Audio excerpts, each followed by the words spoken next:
Muchísimas gracias por la presentación, la invitación y bueno, pues les agradezco a todos la oportunidad de dirigirme a ustedes. Quisiéramos poner la presentación, por favor. Les voy a comentar ahora más bien sobre temas de la inversión que se encuentran en el PEF y que implican de alguna manera su dirección. Y hay algunos puntos que me parecen muy relevantes. La que sigue, por favor.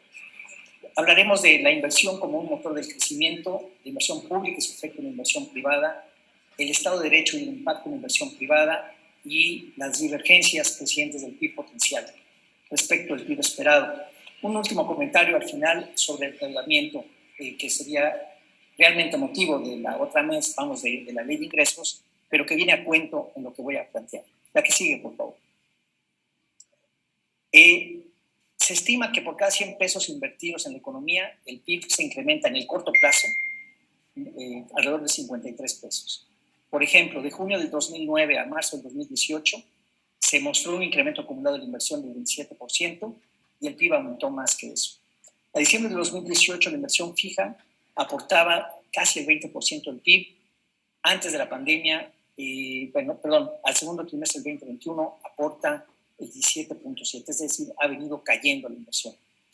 Posterior a la crisis que hemos estado viviendo, solo la inversión privada se recuperó y esencialmente ha sido en maquinaria y equipo. No se ha expandido la planta productiva realmente.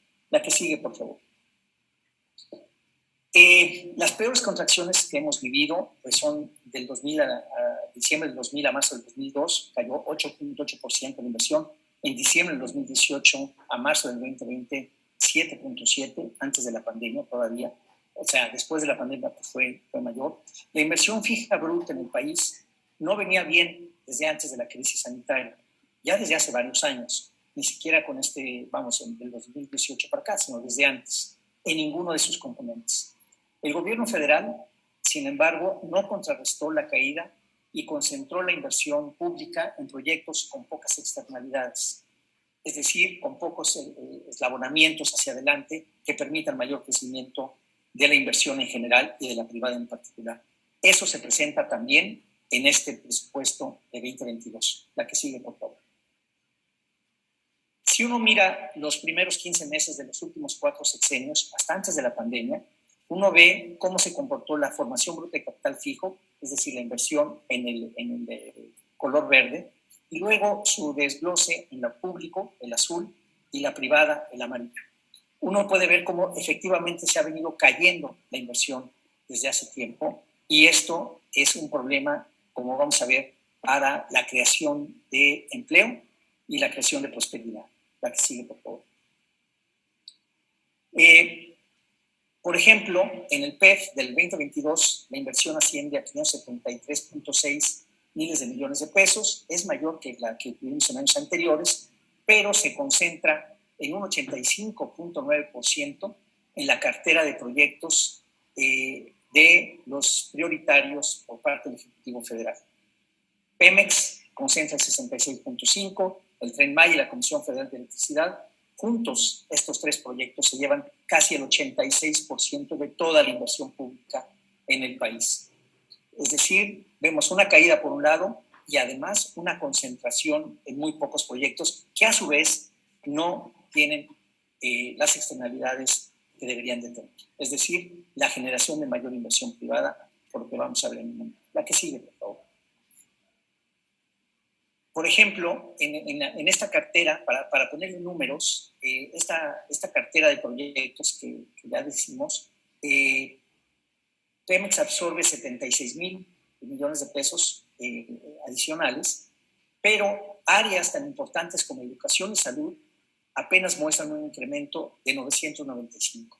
Es decir, comparemos un millón de pesos, perdón, 1,000 millones de pesos comparados con casi 77,000 millones de pesos en Pemex. Esa es la proporción de lo que se va a educación y salud con relación de lo que está yendo a Pemex. Y luego, en términos de la CFE, disminuye ligeramente, 1.7 mil millones de pesos, lo cual sorprende porque está enfrente una reforma energética muy importante a la cual me voy a referir al final. Comunicaciones y transportes aumentan solamente 821 mil millones de pesos, es decir, menos de un 1,000 millones de pesos comparado, repito, contra 77,000 millones de pesos en Pemex. Es decir, está totalmente desbalanceada la inversión y eso le pega, desde luego, a la inversión privada. Si se concentra en Pemex, no está repartiéndose por todo el país y eso golpea a la inversión privada y, por lo tanto, al crecimiento. La que sigue, por favor. Si además vemos cómo la inversión privada ha venido cayendo y se ha recuperado solamente a través de aumentar maquinaria y equipo, pues esto lo podemos ver reflejado en el último índice que acabamos de observar del Estado de Derecho que publicó el World Justice Project esta semana, en donde México ya se coloca en el lugar 114 de 139 países. Y esto significa una falta de certidumbre para la inversión. En los últimos 3 años, sabemos, se han cancelado proyectos y políticas muy importantes y sobresalen estas 4 que pongo aquí, pero hay más. El Naim, que ya todos conocemos, se perdieron ahí 114,000 millones de pesos. En la licitación de rondas petroleras se calcula que son 160,000 millones de dólares, que es una bestialidad, digamos, hacia adelante. No en un año ni 2, pero sí en muchos años. La licitación para la línea de transmisión de corriente directa de Yautepec a Ixtepec, el segundo piso de Tijuana, que apenas me enteré que se está cambiando completamente, que ya estaba listo. En fin, son ejemplos nada más. Esto lo que lleva, entonces, es que el PIB, en lugar de seguir creciendo, aun cuando fuera una tasa del 2%, 2,5%, al perder inversión, lo que sucede es que se va abriendo la brecha entre lo que sería el PIB que estaríamos teniendo normalmente contra el PIB que realmente vamos a tener. Esa brecha, en el segundo trimestre del 2020, Banco de México la calculaba en el 18%. Es decir, lo que deberíamos de estar teniendo contra lo que estábamos teniendo. La crisis del 94-95, que fue muy fuerte, pues eso fue de alrededor del 7,7%. Es decir, la brecha fue la mitad, ni siquiera la mitad de lo que es actualmente. Esta brecha, entonces, muestra la desaceleración de la inversión y de la trayectoria ascendente de la economía. Veámoslo muy concretito. Se está anunciando que el IMSS, que ya llegamos a los empleos, o estamos por llegar a los empleos formales que teníamos antes de la pandemia. Lo cual, que bueno, ya se recuperó hasta ahí. Pero lo que implica es que, y aquí es justamente aquí potencial. Si hubiéramos seguido con la tendencia que traíamos, generando 600, 700 mil empleos al año, que no era suficiente para la cantidad de gente que llega al mercado laboral, el día de hoy deberíamos de tener, no los que tenemos, que son los que tenemos antes de la pandemia, sino alrededor de 2,3 millones más de empleo formal. Esto es lo que hemos perdido. 3 años, digamos, vamos 3 años atrás de lo que deberíamos de estar si la tendencia de bajo crecimiento que veníamos observando desde hace 15 años se hubiera mantenido. 2,3 millones de empleos que no están. La que sigue, por favor. Esta gráfica, que es de inversión, pues hace muy clara la brecha que se está formando, porque vemos que estamos en niveles pues muy por debajo de los que teníamos históricamente. Y por lo tanto, ese potencial de crecimiento es el que estamos perdiendo. Es decir, hoy sabemos por la inversión lo que va a pasar con el PIB mañana y pasado.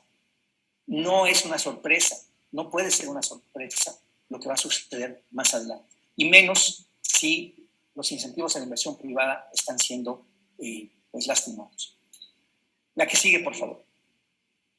La que sigue, más bien, voy a hacerles algunos comentarios sobre la parte de endeudamiento que viene a cuento con este presupuesto.